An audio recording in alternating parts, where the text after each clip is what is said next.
La troublante histoire de Dave Gutting.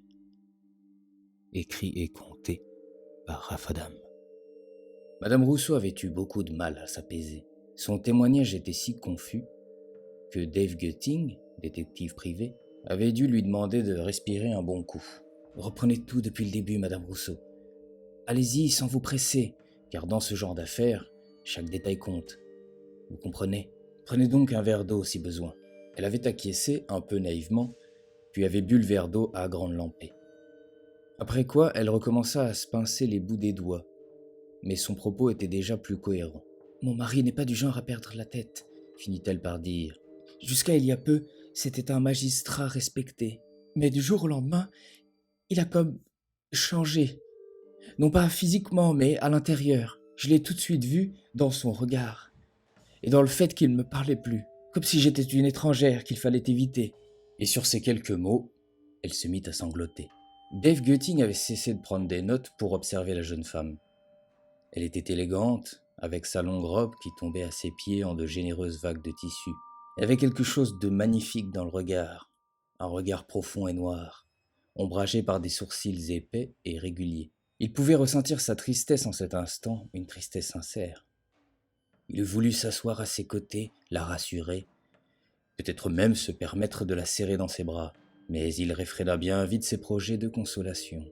Il eut même un peu honte d'y avoir pensé, et il se contenta de lui tendre le mouchoir en tissu qui se trouvait près de lui. « À quand remonte ce changement soudain ?» demanda alors Dave Gutting. « Il y a environ une semaine, » dit-elle en essuyant les dernières larmes qui stagnaient au bord de ses yeux. « Et sauriez-vous me dire, Madame Rousseau, quel jour exactement ?» Elle trouva la question un peu saugrenue et releva la tête. Mais voyant que Dave Gutting paraissait tout à fait sérieux, elle se mit à réfléchir.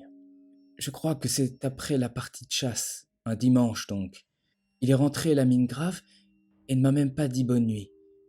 Ce soir-là, il est resté devant la cheminée et je suis allé me coucher seul. »« Je vois, » dit Gutting. « Et depuis, votre mari n'a cessé de s'absenter. »« C'est cela, monsieur. »« Et vous ne l'avez pas vu depuis 2 jours, c'est bien cela ?»« Oui, monsieur. » Dave Gutting demanda quelques détails de plus sur le lieu de cette partie de chasse, puis s'en alla pour ne pas importuner davantage la jeune femme.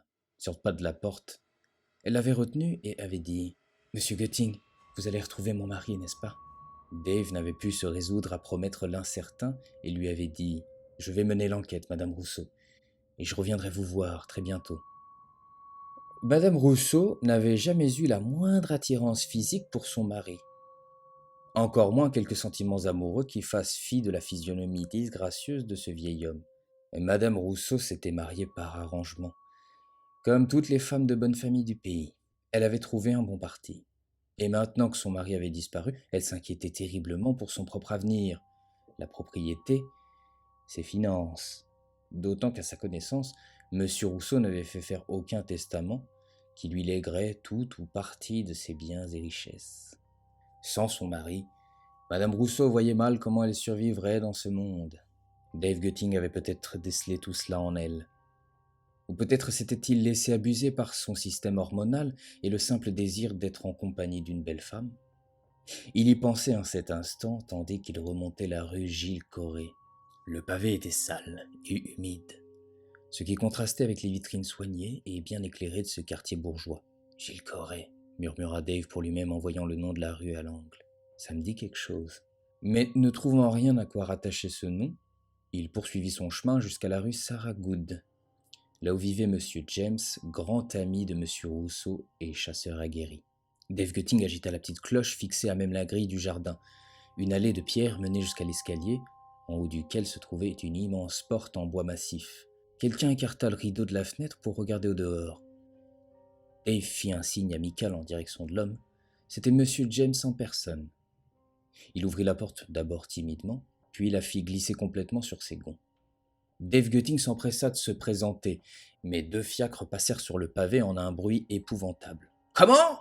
Dave Gutting leva les yeux en l'air et attendit que le bruit des roues s'étouffe au loin. « Je disais, Monsieur Gutting, détective privé !» Monsieur James se figea et n'ajouta rien. « La police, pensa-t-il. »« C'est Madame Rousseau qui m'a engagé, » poursuivit Dave. « Elle m'a signalé la disparition de son mari. Vous permettez qu'on en discute à l'intérieur ?» En entendant le nom de Rousseau, l'homme avait eu un léger spasme. Il avait jeté un coup d'œil furtif autour de lui pour vérifier qu'on ne les écoutait pas. « Je n'ai rien à vous dire !»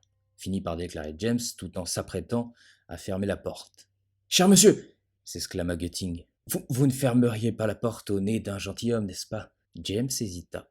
Qui plus est, par un temps aussi misérable. James émit une sorte de grognement très léger, mais assez audible pour que Gutting l'entende. « Je ne serai pas long, monsieur James. » Parole d'honnête homme. James réajusta son col et dit « Juste une minute. » Dave passa la petite grille et vint le rejoindre dans l'entrée. James, lui, jeta un dernier regard au dehors et voyant que l'activité commerciale suivait son cours ordinaire, s'empressa de refermer la porte. Le hall d'entrée était aussi large que haut de plafond. Le marbre, les tapisseries, les commodes et les luminaires attestaient du luxe dans lequel vivait Sir James. Dave passa devant un grand miroir et ne put s'empêcher de recoiffer, à la va-vite, ses cheveux mouillés et rabattus sur le front. James ne l'invita pas à prendre un verre, pas même un thé, ni même à s'asseoir. Mais Dave alla droit au but. « Je sais que vous êtes parti chasser avec Monsieur Rousseau dimanche dernier. »« Oui, » dit sèchement James, « mais j'ai déjà tout dit à la police. »« Je ne suis pas la police, » rétorqua Gutting, « et j'aimerais que vous me redonniez tous ces détails. » Dave défiait maintenant James du regard. Il ne le suspectait pas vraiment, mais l'attitude du vieil homme le dérangeait. « Nous avons pris le chemin de la vieille ferme, au nord-ouest de la ville. »« Celle qu'on peut visiter ?»« Oui, celle-là. On passe par là pour rejoindre la grande forêt. On y chasse le sanglier. » Sur ces mots, Dave regarda au mur. Tout en haut, des têtes de sangliers avaient été accrochées. « Je vois, » dit Gutting. « Et vous avez suivi un itinéraire particulier ce jour-là ?»« Oh, c'est perdu, à vrai dire. Normalement, Monsieur Rousseau n'aime pas l'improvisation. Mais la piste d'un beau spécimen nous avait avancé profondément dans la forêt. Moi-même, je n'ai pas vu le temps passer. Et vous avez pu remonter les traces de l'animal, n'est-ce pas ? Oh, on a d'abord perdu la piste, puis on l'a retrouvée un peu plus tard. Ce jour-là, Rousseau n'avait pas envie de revenir chez lui, à cause d'une dispute conjugale. Il ne m'en a pas dit plus. Toujours est-il que les traces nous ont conduits dans un lieu fort sinistre et sordide. En cet instant, James marqua une pause. Il semblait revoir en lui le lieu où le sanglier les avait menés. Il portait un regard vide sur la grande tapisserie du salon. « Quel genre de lieu ?» dit Dave pour le ramener à lui. « Un manoir, un château même, en pleine forêt. »« Un château, dites-vous ?»« Oui, je sais. Ça n'a aucun sens. Aucun château n'est mentionné dans les plans de la ville. Mais nous avons bien vu un château, dont les 2 tours s'élevaient au-dessus des grands arbres. Les pierres étaient noires et toutes recouvertes d'un lichen vert, très étrange. Monsieur Rousseau a voulu entrer. J'ai dit que c'était une mauvaise idée, mais Monsieur Rousseau met à exécution tout ce qu'il se propose, vous comprenez. Je suis resté dehors avec les chiens, à l'attendre, pendant qu'il faisait le tour de la propriété. Un chien reposait paisiblement près de la cheminée. Il plissait les yeux et nous regardait avec un sourire dans le coin du genre « Qu'est-ce qu'on est bien, là, près du feu ?» Parfois, Dave Gutting enviait les chiens et les animaux domestiques. À part les besoins élémentaires, il semblait libre de toute préoccupation. Du moins, pensait-il, n'était-il pas obligé de résoudre des enquêtes pour gagner leur pain. « Poursuivez, monsieur James, » dit Dave. Oui. Eh bien, voyant qu'il ne revenait point, j'ai appelé monsieur Rousseau, qui n'est réapparu qu'un bon moment plus tard. Je l'ai trouvé, changé. Il présentait des cernes et un teint légèrement blafard, voyez, comme s'il n'avait plus dormi depuis des semaines ou qu'une maladie était en train de le ronger. Je lui ai demandé si ça allait, mais il n'a pas répondu et il a pris les devants. Ce qui m'a surpris aussi, c'est que les chiens se sont mis à aboyer et que j'ai eu du mal à les tenir en laisse, à tel point que j'ai dû prendre mes distances et laisser monsieur Rousseau revenir seul. Après ça, comme je l'ai dit à la police déjà, je ne l'ai pas revu. James alluma sa pipe et resta là, le regard songeur à scruter le feu qui brûlait. « Monsieur James, avant de vous quitter, j'aimerais vous demander, avez-vous d'autres détails, même insignifiants au premier abord ?» Il a détourné légèrement les yeux, puis a dit « Il m'a semblé apercevoir quelqu'un en haut de la tour, mais c'était si haut et si sombre que je n'aurais su dire s'il s'agissait d'une femme ou d'un homme. »« Je vois, » dit Dave, « je vois. » « Vous pensez pouvoir retrouver le chemin de ce château ? » « Non, je ne pense pas. La forêt est bien trop grande, vous savez. Nombreux sont ceux qui s'y sont perdus et ne sont plus jamais revenus. Sans les chiens, je crois bien que nous serions restés dans ce lieu abandonné de Dieu. Dave lui adressa un sourire de politesse, le remercia, puis s'éloigna. « Monsieur Gutting, dit soudain James, si ça ne vous dérange pas, je vous invite à sortir par la porte arrière. Je vous accompagne. » Dave Gutting passa donc par le jardin. Au bout de la longue allée, il y avait une grille qui donnait directement sur la lisière de la forêt. Dave se retourna pour voir le vieux James re-rentrer. Puis il scruta la forêt et la nuit qui commençait à tout envelopper. Un vent léger agitait les branches et venait balayer les feuilles mortes. Quelque chose de malsain imprégnait les lieux. Dave regarda ses mains et ses poils hérissés, puis s'éloigna par un petit chemin de terre. Sur sa droite, une rue au pavé abîmé menait à la ville. Devant lui, le chemin de campagne et au loin, juste avant la colline, une silhouette. De nature serviable, Dave se dirigea vers ce qui semblait être une très vieille dame. Elle avait le dos courbé, portait des haillons et 2 valises maintenues fermées par des ceintures. Elle fit une pause pour s'étirer le dos. Dave arriva à sa hauteur et dit « Bonjour, je peux peut-être vous aider, madame ?»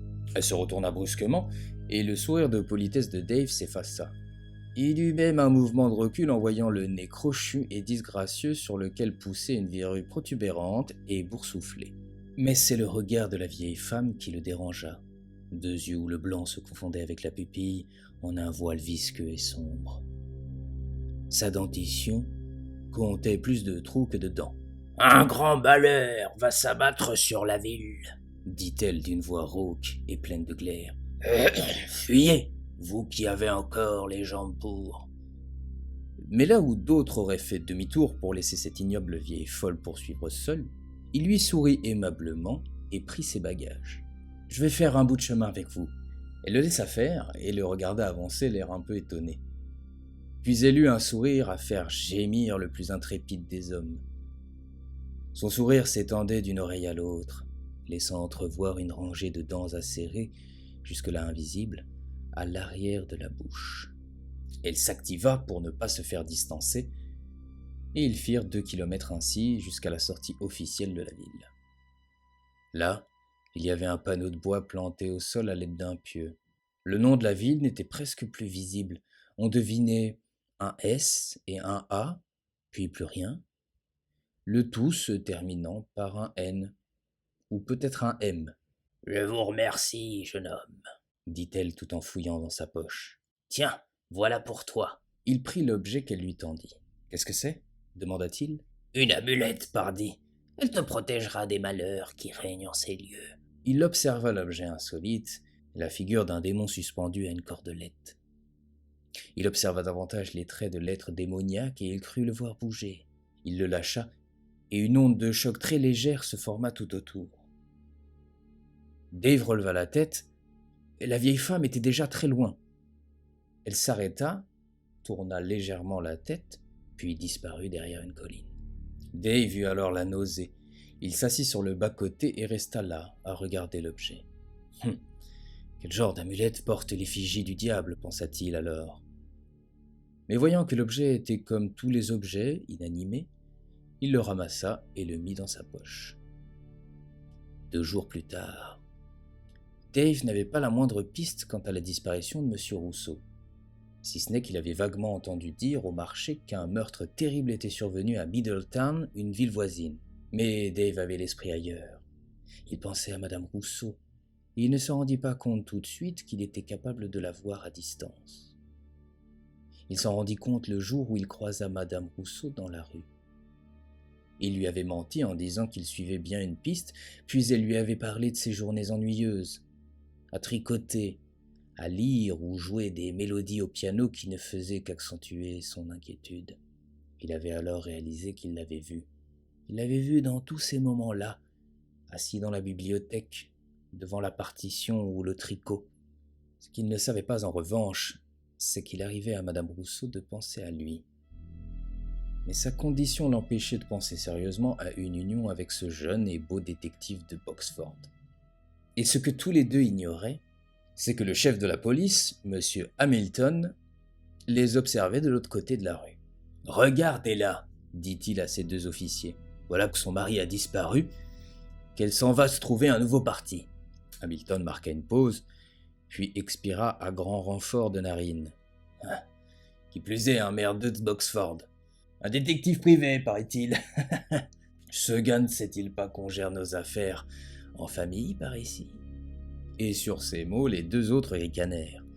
Ils s'éloignèrent en faisant danser leurs matraques et en rajustant de temps à autre leur uniforme trop serré. Dans la rue, ils saluaient poliment et rassuraient ceux qui s'inquiétaient du sort de M. Rousseau. Dave, lui, avait beau éprouver des sentiments pour Mme Rousseau, elle était relativement absente de ses songes. C'étaient plutôt les morts qui lui rendaient visite. Le songe était à peu près toujours le même. Il entrait dans cette salle sombre aux murs de pierres immenses. Au fond, il y avait un feu vert qui brûlait sans crépitement, et assise de dos, une silhouette. Dave Götting avançait lentement, en laissant derrière lui des traces de boue sur les tapisseries précieuses. Il avait des sueurs froides et ralentissait à mesure qu'il s'approchait toujours plus de l'ombre assise de dos. Puis il penchait le buste en espérant la voir sans se faire remarquer, mais l'ombre se tournait, et il découvrait avec horreur le visage blême d'une femme aux yeux noirs. Elle tendait la main en direction de l'autre fauteuil pour l'inviter à s'asseoir. Sur la table basse, 2 coffrets, l'un en nacre et l'autre en fer forgé. Alors les 2 coffrets s'ouvraient comme par magie, et Dave Götting sentait son âme quitter son corps pour rejoindre le coffret nacré, tandis qu'une âme vagabonde et en quête de vengeance prenait place dans son corps. Jamais Dave Götting n'alla au-delà de cette scène. Il se réveillait en poussant un cri d'épouvante, le cœur prêt à traverser sa cage thoracique et d'étaler au loin. Il allumait alors maladroitement sa bougie et parcourait les ténèbres des yeux à la recherche d'un spectre qui hantait son sommeil d'ordinaire si paisible. « Le château !» pensa-t-il un soir tandis qu'il essuyait son front mouillé. « Il faut que je trouve le château !» Dave Götting avait des cernes denses sous les yeux, mais il était hors de question de remettre à plus tard sa recherche dans les bois. Il était parti à l'aube avec le chien de James. Le chien allait librement entre les grands arbres tordus et difformes, enveloppés d'un épais brouillard qui flottait à hauteur de genoux. Malgré le brouillard et l'atmosphère, le chien allait gaiement flairer çà et là. Dave s'amusait de le voir disparaître dans la brume pour réapparaître non loin l'instant d'après. Mais Dave n'était pas seul ce jour-là. Hamilton et ses hommes avaient organisé une battue. On entendait leurs chiens au loin. Bientôt, Dave vit le chef de la police au détour d'un grand chêne couvert de mousse. « Qu'est-ce que vous foutez là ?» dit tout de go le policier. « Je mène mon enquête », dit Dave sans même le regarder. Mais alors que le détective s'apprêtait à reprendre sa marche, le policier posa sa matraque sur son buste. « Je crois qu'on s'est pas compris », ajouta Hamilton. Les policiers formèrent autour de Dave un cercle qui allait en rétrécissant. Dave se mit à sourire, en partie par provocation, et en partie à cause du comportement douteux et prévisible d'Hamilton. Dave prit alors une grande inspiration et expira un violent crachat au visage d'Hamilton, suscitant l'effarement des policiers. Hamilton mit un peu de temps à agir, mais l'expectative de ses hommes l'obligea à répliquer. Il mit un énorme coup de matraque dans les parties basses de Dave et ce dernier s'écroula au sol. Ses gesticulations de douleur étaient à peine visibles à cause du brouillard qui rampait au sol. Dans le silence des lieux, on pouvait entendre les gémissements du détective et les ricanements d'Hamilton. Ce dernier adressa un regard à ses gars, histoire de recueillir leur approbation et leur respect. L'un d'eux, plus enclin aux bavures que les autres, voulut alors mettre un grand coup de pied dans Dave, mais il ne réussit qu'à brasser le vent, et son pied termina dans le tibia d'Hamilton. « Ah !» hurla Hamilton. « Abruti !» Dave Götting avait rampé dans le brouillard. Il réapparut 15 mètres plus loin et dit « Hamilton, on vous a jamais dit d'aller vous faire foutre ?» Hamilton et les autres se retournèrent comme un seul homme. Dave inspira le sourire aux lèvres, le torse bombé par un sentiment de fierté, puis se mit à courir à toute vitesse. « Qu'est-ce qu'on fait ?» demanda un peu naïvement l'un des policiers. Hamilton eut alors un mouvement de paupières assez étrange, comme une ampoule qui grésille. Il se retourna brusquement vers son officier et déclara « Oh, on le regarde courir !» Et voyant dans l'œil de son officier une grande niaiserie, Il sortit de ses gonds et le frappa à l'épaule avec sa matraque. 3 hommes durent intervenir pour empêcher le pire. « Rattrapez-le » criait Hamilton. « Qu'on emmène sa sale petite tronche à mes pieds !» Ni une ni deux, tous les hommes se lancèrent après Dave Gutting, laissant Hamilton avec le jeune niais. Ce dernier fit un pas en arrière, puis détala à son tour pour éviter d'autres coups. Il alla d'abord à une allure modérée, puis se surpassa et rattrapa bientôt le premier officier. Le jeune niais se délesta de sa matraque et de son casque pour courir de plus belle. Gutting, lui, courait moins vite. On pouvait le voir fendre la brume et créer un sillon d'herbe et de mousse humide derrière lui. « Halte !» cria le jeune homme. Dans un dernier effort, le niais accéléra et se jeta sur le dos de Gutting. Il se cramponna de toutes ses forces. Le détective continua un temps à courir avec le frêle officier, puis s'arrêta, totalement hors d'haleine, à la limite de la crise d'asthme. Hamilton arriva à leur hauteur. Il poussa 2 de ses hommes pour se frayer un chemin jusqu'à Dave Gutting. Le jeune officier était toujours cramponné au détective. « Vous pourriez dire à cet imbécile de me lâcher ?» dit alors Dave. « Donnez-le-moi » dit Hamilton. 2 hommes vinrent tenir les bras de Dave. Hamilton retroussa ses manches, confia son casque à l'homme sur sa gauche et vint frapper Gutting au visage puis au ventre. Le jeune sur son dos le martelait à la tête, les autres dans les flancs, et Hamilton poussait de temps à autre ses hommes pour donner un coup vicieux au bas-ventre. Gutting recracha un peu de sang, puis s'évanouit. Il se réveilla en garde à vue, étendu sur un lit de paille. Il ne bougea pas et resta là à regarder le plafond, si obscur qu'on aurait dit qu'il s'ouvrait sur les confins de l'univers. Il osa tourner légèrement la tête et une douleur le gagna de toutes parts. Il fronça les sourcils et rétracta la bouche. Soudain, il repensa à l'amulette. Peut-être l'avait-il perdue dans le tumulte. Il fouilla dans ses poches en expirant ses petits râles de douleur et trouva l'étrange objet. Il la mit autour de son cou et se rendormit dans les minutes qui suivirent. « Hé, Gutting, debout !» Dave sursauta et vit un homme derrière sa grille. Il lui tendait une miche de pain et un bouillon où flottaient 3 morceaux de pommes de terre. Dave se leva et constata qu'il ne ressentait plus aucune douleur. Il observa son bras, puis leva sa chemisette. Aucun hématome, aucune trace de l'affrontement avec Hamilton et ses officiers. « Hé, j'ai pas toute la journée !» ajouta l'homme. Dave prit la miche de pain et le bol, puis remercia l'homme d'un hochement de tête. « Vous enquêtez sur les 4 disparitions ?» demanda alors l'homme. Dave avala le bout de pain qu'il s'était empressé de porter à sa bouche. « Les disparitions ?» dit Dave. « Oui, plus de 10 personnes la nuit dernière, et 20 autres la nuit d'avant. » Je suis désolé, je ne suis là que pour le cas de Monsieur Rousseau. Vous savez quelque chose à son sujet ? Oh non, je suis cuisinier ici. Mais comme les gars semblent dépassés par tous ces cas étranges, j'ai pensé qu'ils avaient fait appel à vous. Mais ça n'a pas de sens. Pourquoi vous auraient-ils mis en geôle ? Sinon. Et l'homme salua Dave et repartit dans ses cuisines. Madame Rousseau regardait depuis sa fenêtre du premier étage comment la brume gagnait son jardin. Elle était sans nouvelles de Gutting et son anxiété n'avait fait que croître pendant la nuit. Elle se sentait coupable et elle sentait aussi une étrange attraction en provenance de la forêt. Elle prit son grand manteau noir et sortit par l'arrière. Sa silhouette disparut bientôt dans la brume des bois. Elle partit sur les traces de son mari et disparut à son tour, jusqu'à cette nuit funeste où une force obscure a plongé la ville dans le chaos. Monsieur Rousseau était à la lisière de la forêt. On distinguait mal ses traits à cause de la nuit naissante. Une femme sur sa gauche et un homme sur sa droite observaient un gentilhomme qui fumait la pipe dans son jardin. Monsieur Rousseau et les 2 inconnus s'avancèrent d'une façon saccadée et comme désarticulée vers la clôture en bois. Rousseau ne prit pas la peine de l'enjamber ou d'ouvrir la petite porte qui se trouvait là. Il brisa d'un coup de pied les planches et pénétra dans la petite cour. Le gentilhomme sursauta et s'écria « Qui êtes-vous » Il reconnut Monsieur Rousseau, à la faveur de la torche qu'il avait fait planter dans le sol par l'un de ses domestiques. C'est sans doute ce visage familier qui empêchait le gentilhomme de fuir.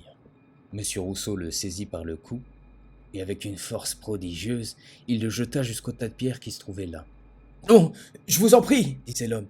« Monsieur Rousseau, que voulez-vous » Mais il n'avait pas affaire au respectable Monsieur Rousseau. Il le comprit en voyant le visage blême et les yeux jaunes que le feu venait éclairer par intermittence. Les deux inconnus n'étaient pas tout à fait étrangers au gentilhomme, il les avait croisés au marché ou encore sur la grande place. C'étaient des habitants de longue date, respectés, et dont le train de vie n'avait jamais comporté la moindre dose d'aventure. Pourtant, tandis que les derniers rayons d'un soleil blanc moururent derrière la ligne d'horizon, les trois agresseurs prirent chacun une pierre et la jetèrent sur l'homme à terre. Ce dernier poussa un cri de douleur épouvantable, puis sa voix dérailla quand il reçut une deuxième pierre sur le crâne. L'entaille était si profonde qu'on en entrevoyait le cerveau. Les pierres semblaient légères tant ils les prirent sans effort. Ils recouvrirent bientôt le corps de l'homme agonisant. L'un des domestiques avait entendu du bruit dans le jardin, mais en voyant la scène par la fenêtre de l'étage, il se garda bien de sortir et alla se réfugier dans une armoire. Le groupe des trois assassins traversa la maison, mais ne s'y attarda pas. Ils sortirent par l'avant et arrivèrent dans la grande rue. Ils la descendirent en direction du pont, éclairé tous les 10 mètres par une torche vive. Une fois sur ce pont, ils croisèrent une élégante jeune femme qui poussait un landau. Elle salua poliment celui qu'elle pensait être Monsieur Rousseau. Ce dernier resta impassible, puis se jeta sur elle. Elle cria d'abord, tenta de se débattre, mais Monsieur Rousseau l'étranglait déjà avec une force étonnante.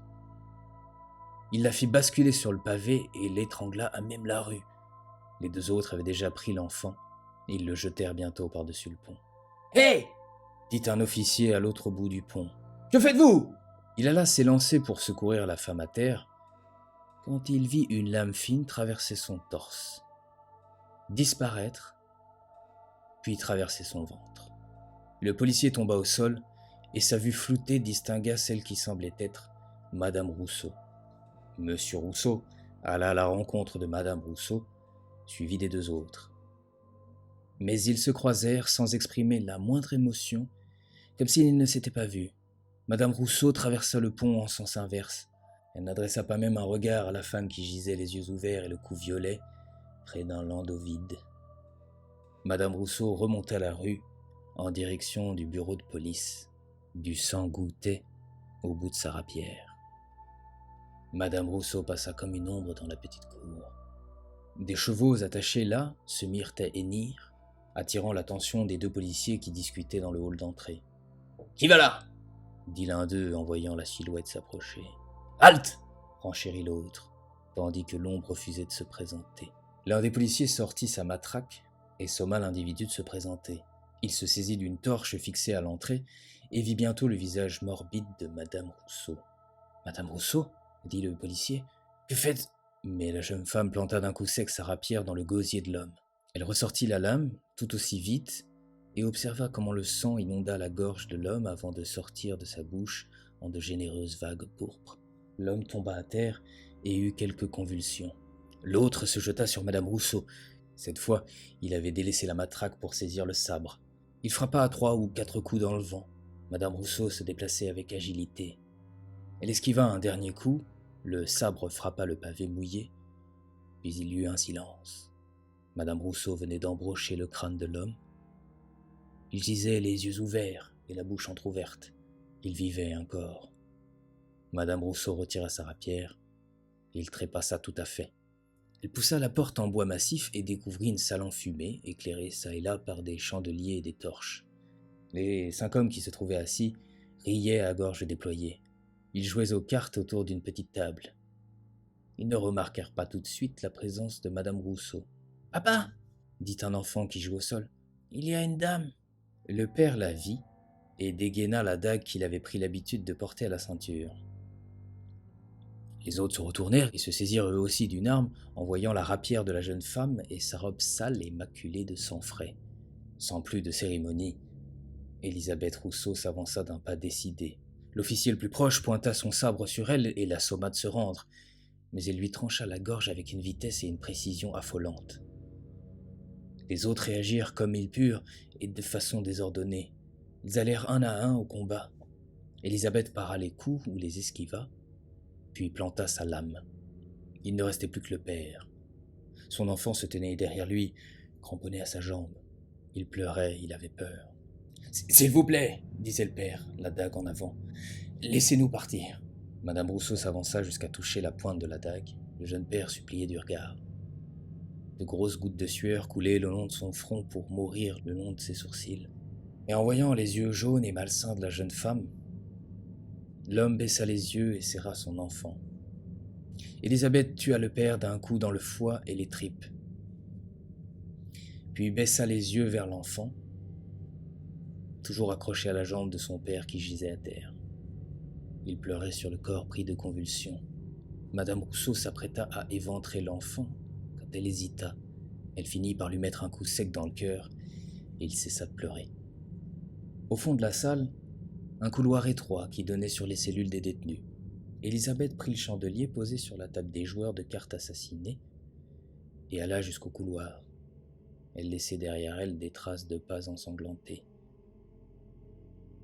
Elle éclaira la première cellule sur sa gauche et vit un homme dans un coin. Il la dévisageait sans sourciller. Derrière elle, l'autre cellule, où un détenu s'adressa à elle. « On peut vous aider, ma bonne femme ?» Sans dire mot, Élisabeth Rousseau posa sa rapière et son chandelier sous les regards intrigués des détenus. Puis elle posa ses mains sur 2 barreaux voisins et les écarta pour pouvoir passer. Le métal plia sous sa force surhumaine.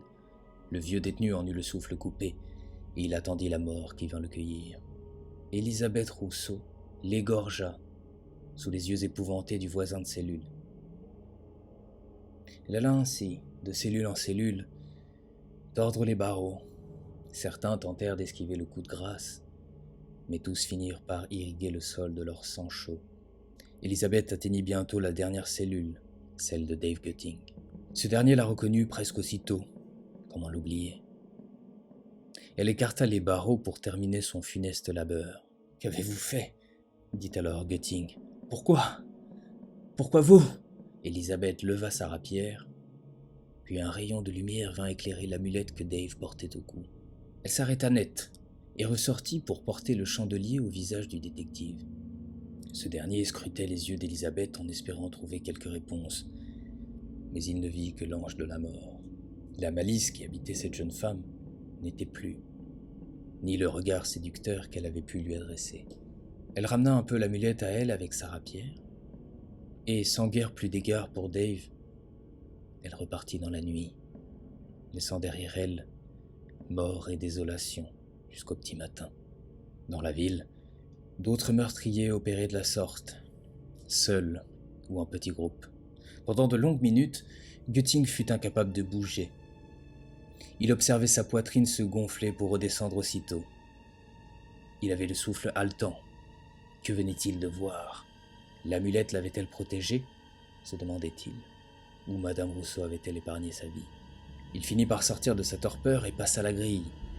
Il remonta le couloir, puis s'arrêta devant une cellule. Il sursauta légèrement à la vue des cadavres, puis précipita son pas.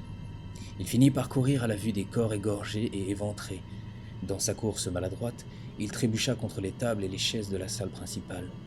Dehors, dans la nuit embrumée que la lune peinait à éclairer, il entendit des cris et des sons insupportables pour le gentilhomme qu'il était.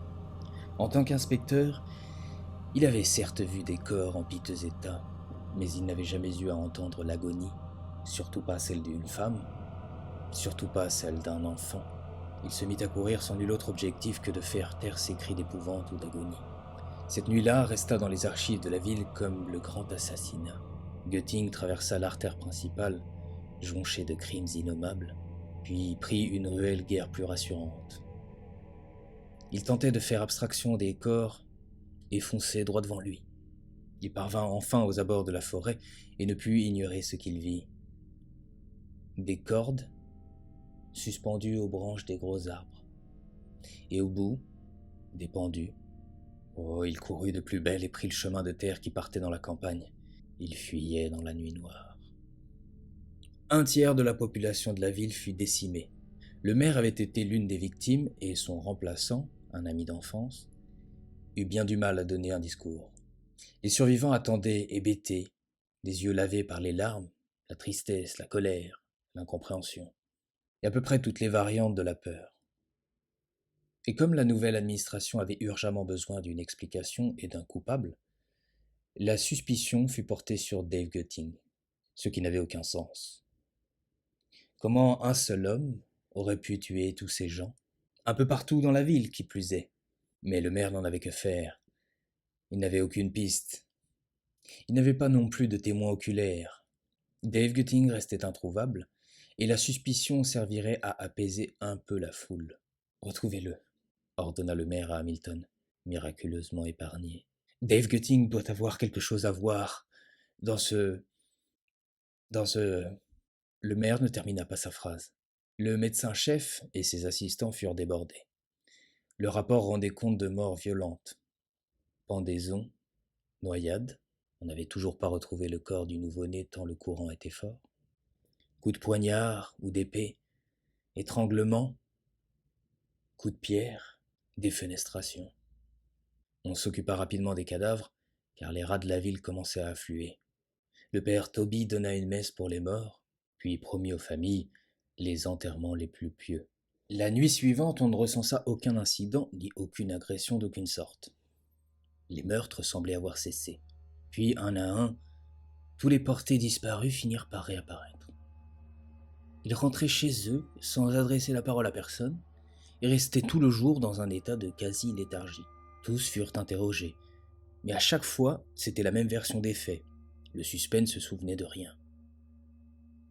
Quant à ceux qui avaient été témoins, soit ils étaient morts, soit ils s'étaient enfermés dans le mutisme, soit ils avaient fui.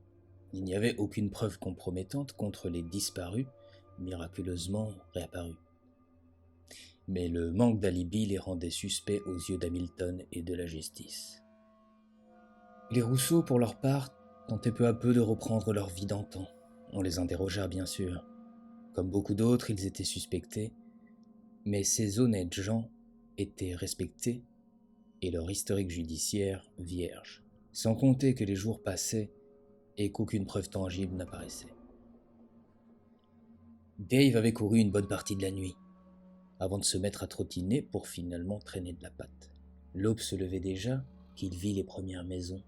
Il alla jusqu'à l'une des granges et se laissa tomber sur la paille. Son sommeil, d'abord lourd, devint léger. Il fut bientôt réveillé par les échos d'une grande agitation. Il se leva péniblement et alla regarder discrètement entre les planches de bois. Il s'aventura dehors et longea la grange. À l'angle de la grange et de la rue, il passa la tête et vit la foule. Il y regarda de plus près et sentit son cœur s'emballer en voyant Hamilton. Il se cacha aussitôt et resta collé contre les planches de bois. Sur sa gauche, la route de terre, devant lui, les champs à perte de vue. Et sur sa droite, plus de champs encore, à découvert. Dave s'éloigna de la route en longeant la grange. « Du calme !» s'écria Hamilton. « Toute la police du comté est sur le pied de guerre. Nous suivons plusieurs pistes, dont celle de Dave Gutting. Homme brun, de taille moyenne, le cheveu dru, l'œil vif et noir. Il porte une cicatrice à la joue droite. Ses habits sont de marque. Il porte une redingote. Un corps qu'ils doivent être dans un piteux état, car nous avons des raisons de penser qu'il a fui à pied. » Tout en parlant avec un zèle excessif, Hamilton sentit une silhouette passer furtivement sur sa droite. Mais il ne vit rien qu'une allée étroite et sombre entre deux maisons. Sa méfiance naturelle, cependant, l'obligea à envoyer 2 hommes vérifier. Les 2 officiers étaient déjà dans la petite allée humide et boueuse. L'un d'eux glissa et manqua de s'étaler de tout son long. Ils arrivèrent au bout. Sur leur droite, ils virent quelqu'un longer les maisons à pas feutrés, le dos légèrement courbé pour se faire le plus discret possible. « Halte là !» cria l'un des officiers. Dave se retourna brusquement, et ils reconnurent l'homme de l'avis de recherche. « Gutting ! Arrêtez-vous !» Dave se mit à courir sans envisager un seul instant une coopération saine avec la police locale. Il connaissait trop bien les jugements expéditifs dont étaient capables les autorités de l'époque, en particulier dans la région. Et puis, qu'aurait-il pu dire ? Qu'il avait été témoin de la violence meurtrière de Madame Rousseau ? Ou plutôt d'un démon ayant pris possession du corps de Madame Rousseau ? C'était peu crédible, même à une époque de grande confusion spirituelle et de luttes intestines. Gutting bifurqua brusquement sur sa droite et traversa la grande rue pour s'engouffrer dans le dédale de ruelles. « Halte !» s'écria le policier. Hamilton interrompit son discours et se retourna. Il vit ces hommes traverser la rue en courant et disparaître dans une ruelle. « On y va !» s'écria-t-il au reste, mais Dave Gutting avait une bien meilleure forme. Compte tenu de l'effort fourni pendant la nuit et du manque de sommeil, c'était surprenant. « Je cours comme un diable », pensa-t-il dans un moment de lucidité. « Cette amulette a décidément du bon. » Il redoubla d'efforts, bifurqua dans une rue, puis dans une autre, et sema bientôt les deux policiers hors d'haleine. Gutting ralentit enfin le pas et regarda par l'une des fenêtres aux verres polis. Il lui sembla voir du mouvement. Il réessaya un peu plus loin. Un écriteau suspendu attira son attention. Il figurait une dague et un pieu en croix. Il hésita, puis se dit qu'une arme pourrait lui servir. Il regarda par la fenêtre. Cette fois, la pièce était sombre. L'amulette se mit alors à bouger. Comme attirée par un point au loin, elle semblait le dissuader d'entrer. Tout absorbé par sa fuite, Gutting n'y prêta pas tellement attention et la remit dans son col. Il colla son oreille contre la porte et, n'entendant rien, décida d'entrer. La porte n'était pas fermée. Il ouvrit, se faufila à l'intérieur et referma la porte en bois.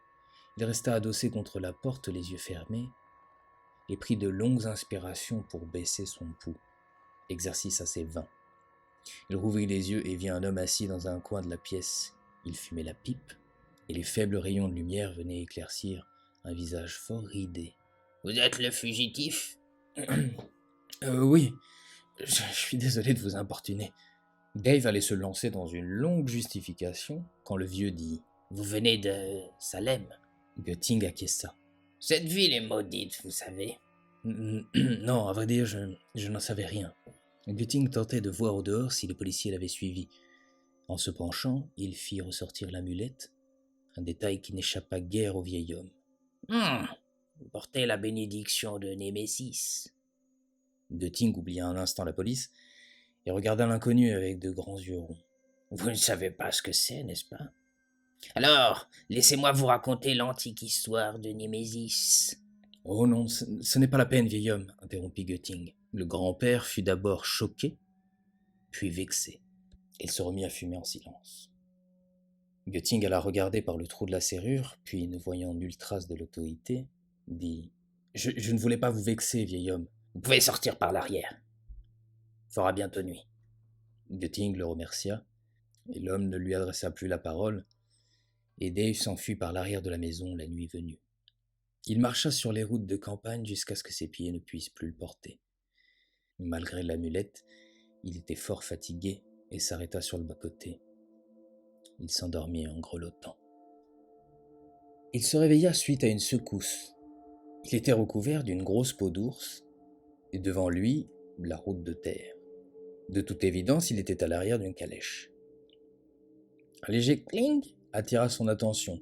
Il se mit sur son séant et vit sur sa gauche des épées et des objets tranchants entassés. Il regarda sur sa droite et poussa un cri d'épouvante en voyant le corps décapité d'un homme. On lui avait planté un pieu dans le cœur. Étrangement, le corps ne sentait point. Il ne sentait rien. « Oh !» dit le cocher. Et celui qu'on appelait Sweeten descendit de son siège pour aller voir ce qu'il se passait à l'arrière. « Vous êtes enfin réveillé, pauvre fou! Sans moi, vous seriez mort de froid. Sur cette route sinistre et abandonnée des dieux. Bon sang, qu'est-ce qui fait froid. » Gutting ne sut quoi répondre. Il se contenta de pointer du doigt l'homme sans tête et d'adresser un regard inquiet et interrogateur à son sauveur. « Un vampire !» dit Sweeten. « La région en est infestée, pire que les rats. » Gutting comprit qu'il avait affaire à un chasseur de vampires, ce qui expliquait les armes et le cadavre à ses côtés. Il aurait pu s'estimer heureux de son sort si Sweeten n'avait pas ajouté sur un ton grotesque. « J'ai vent du massacre de Salem.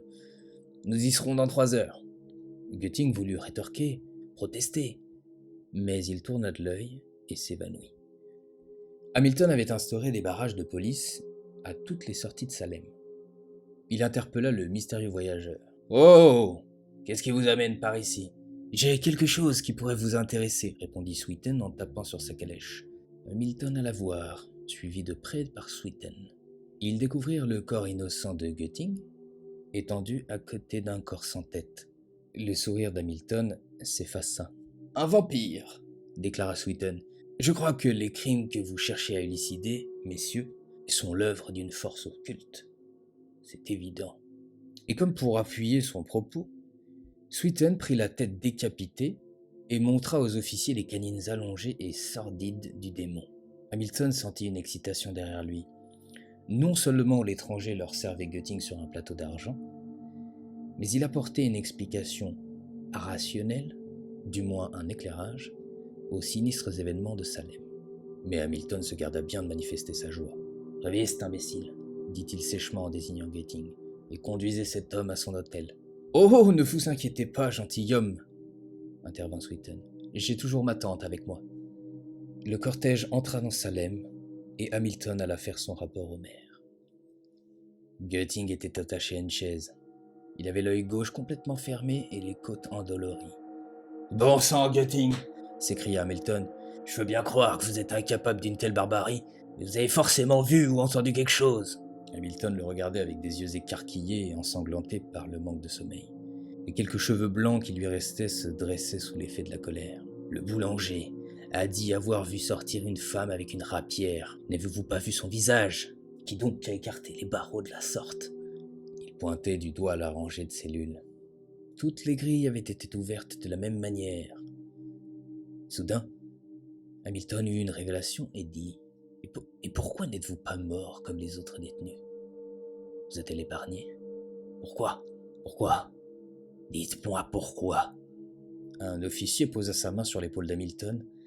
Ce dernier se redressa d'un coup sec et observa celui qui avait osé l'interrompre. Heureusement pour le jeune policier, Hamilton venait de faire craquer son dos fragile. Il ressentit une pointe de douleur telle qu'il fut bien obligé de se calmer assis sur une chaise. Il expulsait l'air avec force et regardait Götting et le sang qui coulait de son nez. « Je ne sais pas, » dit alors Götting à voix basse. « Je ne sais pas qui était cette femme. » L'intérêt d'Hamilton et de ses hommes n'en fut que plus grand. Un démon, une goule. Et pour démontrer qu'il était le plus sérieux du monde, il regarda d'un seul œil Hamilton dans le fond de l'âme. « Vous avez bien vu le cadavre de Sweeten, » ajouta Götting. « Il faut me croire, chef. Faut me croire. » Götting fut relâché, faute de preuves. Mais Hamilton le fit surveiller. Götting remonta la rue et alla sonner chez James. « Encore vous » s'exclama James. « Que vous est-il arrivé ?»« Laissez-moi entrer. J'en ai pour 1 minute. » Et sans attendre son aval, Dave pénétra dans le hall obscur. De l'autre côté de la rue, 2 policiers civils attendaient. « Que voulez-vous, Götting ? Votre chien, juste pour 1 heure. »« Herbert ? Pourquoi faire ? » ?»« Une balade dans la forêt, rien de plus. » James se mit à grogner tout en se servant un verre. Il fit mine d'y réfléchir, but son whisky et dit « Allez-y, juste 1 heure, hein ?» Götting détacha son amulette et la présenta au chien. Il avait remarqué qu'elle avait cessé de le soulager de ses coups et blessures. L'animal, intrigué, sembla reconnaître l'odeur. Götting le fit sortir par l'arrière, et James les observa remonter le petit chemin qui menait au bois. 3 quarts d'heure s'étaient écoulés quand les 2 policiers manifestèrent leur impatience. Ils allèrent sonner chez James et suivirent le même chemin. Malheureusement pour eux, ils se perdirent dans le brouillard et ne retrouvèrent jamais le chemin de retour. Disparitions qui furent imputées à Götting plus tard. Dave, lui, suivait toujours Herbert. Parfois, il lui donnait l'amulette à renifler, mais l'animal semblait assez sûr de lui.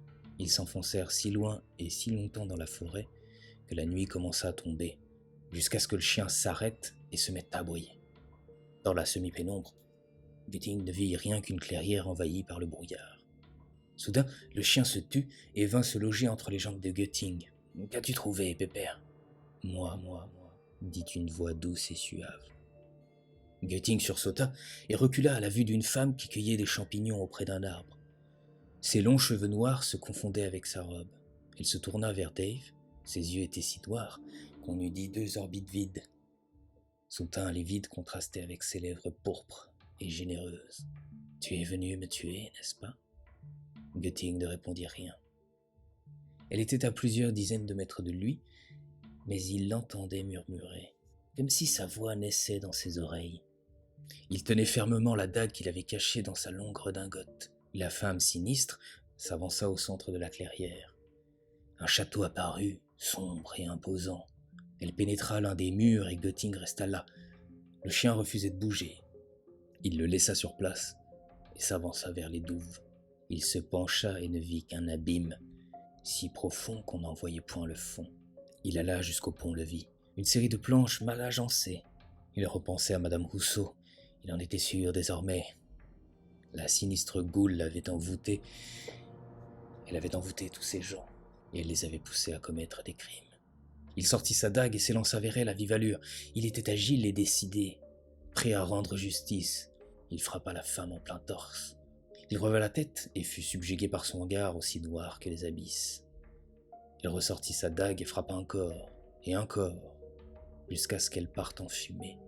Et là, il le vit, Sweeten, les tripes à l'air, étendues sur le pavé noir. Il s'approcha de lui, puis scruta l'obscurité, la dague en avant. « Ne t'ai-je pas offert l'amulette ?» dit alors une voix de vieille. « Ne t'ai-je pas épargné ?» Götting reconnut la vieille dame qui l'avait aidé à fuir. « Tu veux rendre justice ?» poursuivit la vieille qui montait le grand escalier. « Mais que sais-tu de la justice, Dave Götting ?» Le détective la suivit dans l'escalier. À l'étage, elle entra dans une salle qui lui était familière. Un feu brûlait près de la cheminée. Elle alla s'asseoir dans l'un des sièges. « Ne comprends-tu pas que mes desseins dépassent l'expérience humaine ? Que je suis venu venger celles et ceux qui ont péri jadis ?» Elle tendit sa main vers un petit coffret, et Dave eut une réminiscence en voyant l'objet. Il n'eut pas le temps de protester. Il sentit son âme partir. Monsieur Rousseau ronflait aux côtés de sa femme. Il ouvrit ses yeux en grand, mais ne put émettre aucun son. Il ne vit qu'un visage à peine éclairé par le rayon de lune qui traversait les grandes fenêtres. L'homme retira sa dague du cœur de Monsieur Rousseau, et du sang se répandit entre les draps. Madame Rousseau ne dormait pas. Elle sentit le liquide chaud couler le long de son dos. Elle attendit, apeurée, et vit une silhouette s'interposer entre elle et la fenêtre. C'était Dave Götting. Elle leva ses yeux vers lui et il lui trancha la gorge d'un geste cruel et précis. Il ne regarda pas l'agonie dans ses yeux et repartit dans les ténèbres de la forêt d'où il venait. Le lendemain, il y avait foule devant chez les Rousseau. Une domestique avait donné la terrible nouvelle. Hamilton devait à nouveau composer avec 2 disparitions, celle des officiers qui prenaient Dave Götting en filature, et un double meurtre. « Assez » murmura le maire. « Trouvez-moi un coupable. La ville sombrera bientôt dans un chaos irrémédiable. » Hamilton eut presque un rire nerveux. La ville n'avait-elle pas déjà sombré dans le chaos ? Il mit 2 gardes devant la porte pour empêcher les curieux de voir Madame et Monsieur Rousseau sur leur lit de mort. Puis il alla toquer chez James. Ce dernier lui confirma que Götting, puis ses hommes, étaient partis tour à tour dans la forêt. « Seul mon chien est revenu », ajouta James. Il alla lui montrer le chemin derrière la maison. Ils étaient là, au bout de l'allée, quand un officier s'écria « Chef, regardez !» Et tout le monde put voir dans la brume de la lisière un homme s'avancer. C'était Dave Götting. Il boitait légèrement et paraissait tout à fait désorienté. Il avait retrouvé son âme pourtant. Il avait du sang sur les mains et sa redingote. On l'arrêta séance tenante. Oh, Hamilton l'interrogea sur son escapade, sur le sang qu'il avait sur ses vêtements, sur la disparition des 2 agents et sur un double meurtre qui avait eu lieu la veille, sans toutefois donner les noms des bonnes gens assassinés. Mais Götting disait ne se souvenir de rien, si ce n'est les mots de la sorcière. Hamilton le fit déshabiller et on trouva une dague dans sa redingote. « Ça non plus, tu ne sais pas ce que c'est, » dit Hamilton. Götting regarda l'objet et dit « Si, je m'en souviens. J'ai voulu tuer cette sorcière. Oh mon Dieu, que s'est-il passé après? L'ai-je tuée? Je ne me souviens de rien. Je ne me souviens de rien. » Hamilton et ses hommes regardaient Götting la bouche entr'ouverte. Ils ne savaient pas s'ils avaient affaire à un fou innocent ou à un génie du mal. Soudain, Götting écarquilla les yeux et dit « Vous avez parlé d'un double meurtre? Qui a été tué ?» Hamilton ne répondit pas tout de suite, et Götting fut pris d'angoisse. « Mon Dieu, répondez! De qui est le sang qui macule mes habits? Les Rousseau, dit alors un officier derrière Götting. Non, dit Dave. Que dites-vous? C'est impossible. Qu'est-il arrivé à Madame Rousseau? Tu lui as tranché la gorge, dit Hamilton sèchement. Ces hommes furent abasourdis par l'accusation, mais ils ne protestèrent point. Götting regarda de ses yeux mouillés le chef de la police. Son silence semblait lui donner raison. Tout comme tu t'es débarrassé des 2 officiers qui t'ont suivi, ajouta Hamilton. Et que dire de tous ces braves gens que tu as assassinés dans la nuit? Longtemps j'ai suspecté les Rousseau, mais maintenant qu'ils ont été assassinés, ça n'a plus aucun sens. Ton amnésie ne convainc personne, Götting. Je t'ai cru innocent, mais tout pousse à croire que tu es la source de tout ce mal. Dave Götting ne disait rien, tout abasourdi qu'il était d'apprendre la mort de Madame Rousseau. Ce que je ne m'explique pas, poursuivit Hamilton, c'est comment tu as écarté ces barreaux. Je retrouverai peut-être l'outil que tu as utilisé, mais ce n'est qu'un détail. Tous les survivants de Salem s'étaient rendus sur la place publique. En son centre, une potence. Dave Götting avait les mains et les pieds liés, une corde autour du cou. Le maire avait tenu à exécuter lui-même la sentence. Hamilton regardait à l'écart. Il essayait d'assumer le jugement expéditif qu'il avait porté sur Götting. Le sang et la dague étaient compromettants, mais il n'avait pas le fin mot de l'histoire. Il repensait à Sweeton, lui aussi disparu, et à son vampire décapité. La foule était trop meurtrie par les événements pour conspuer l'accusé. Ils attendaient en silence, tout comme la force obscure qui avait causé tant de malheur. Elle regardait à l'écart, dans son enveloppe noire. Dave Götting la vit. Il la regardait les yeux pleins de larmes et de colère. Elle prenait peu à peu l'apparence de Madame Rousseau. « J'ai un pacte à te proposer, » dit une voix dans sa tête. « Je dois mener d'autres vengeances, rendre justice du mal par le mal. Acceptes-tu de devenir mon serviteur dévoué ?» Et dans un accès de rage, Götting cracha en direction de la foule avant de crier comme un démon. L'assemblée des badauds recula et le maire s'empressa de faire basculer le tabouret. Et le cri de Götting cessa d'un coup.